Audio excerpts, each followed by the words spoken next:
Halo semuanya, kali ini kami akan menjelaskan sejarah psikologi klinis.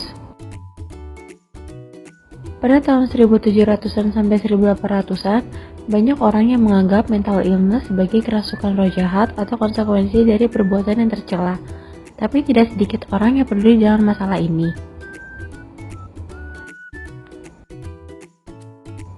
Tokoh pertama adalah William Tuck.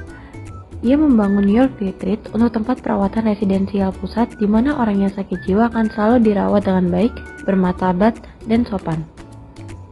Tokoh kedua adalah Philip Pinner. Ia merupakan seorang Prancis yang memindahkan individu yang sakit mental keluar dari ruang bawah tanah. Dia menganjurkan untuk mencatat riwayat kasus pasien, catatan perawatan, dan klasifikasi penyakit kepada perawat-perawatnya.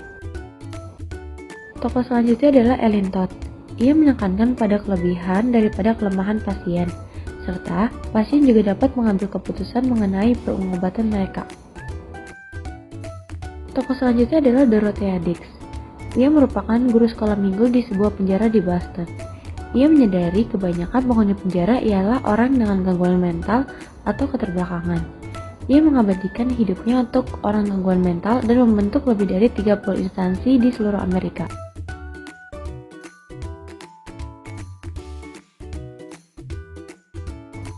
Di tahun 1896, Leighton Whitmer mendirikan klinik psikologis pertama di Universitas Pennsylvania.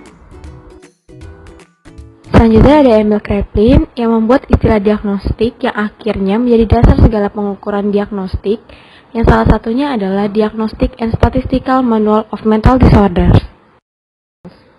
Pada awal tahun 1900-an, pemerintah Prancis meminta bantuan untuk menentukan siswa mana yang memenuhi syarat untuk layanan. Lalu, Arthur Binet dan Theodore Simon menciptakan skala Binet-Simon pertama di 1905.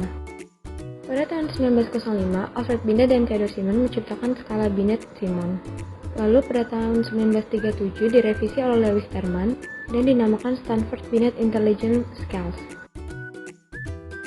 Lalu ada David Wechsler, di mana tahun 1939 dia membuat Wechsler-Bellevue Test, 1949 Wechsler Intelligence Scale for Children, 1955 Wechsler Adult Intelligence Scale, 1967 Wechsler Preschool and Primary Scale of Intelligence, dan terus dikembangkan hingga tahun 2014. Assessment of Personality pertama kali dikenalkan oleh James Cattell pada tahun 1890. Diikuti oleh Hema Rorschach yang membuat tes Rorschach pada tahun 1921. Lalu, Christina Morgan dan Henry Moray juga membuat TAT, atau Thematic Apperception Test.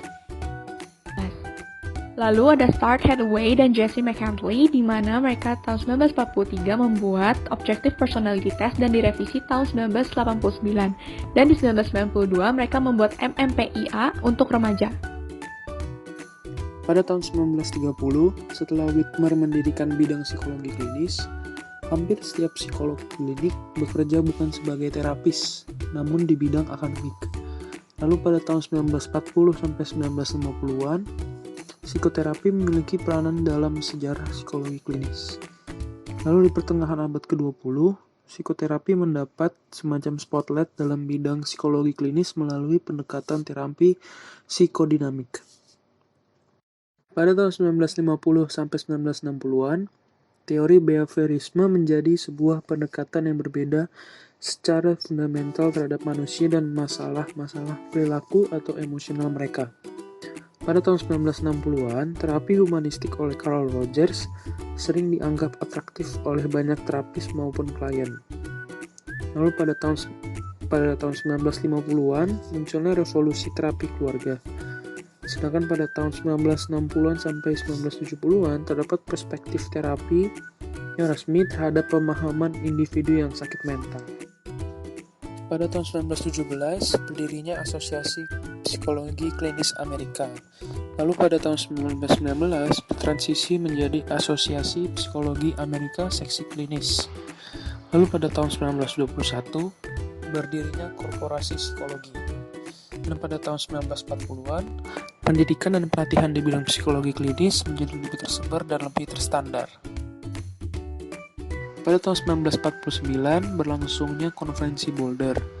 Lalu pada 1950-an pada tahun ini menghasilkan lebih banyak bukti kalau psikologi klinis itu merupakan sebuah profesi yang berkembang.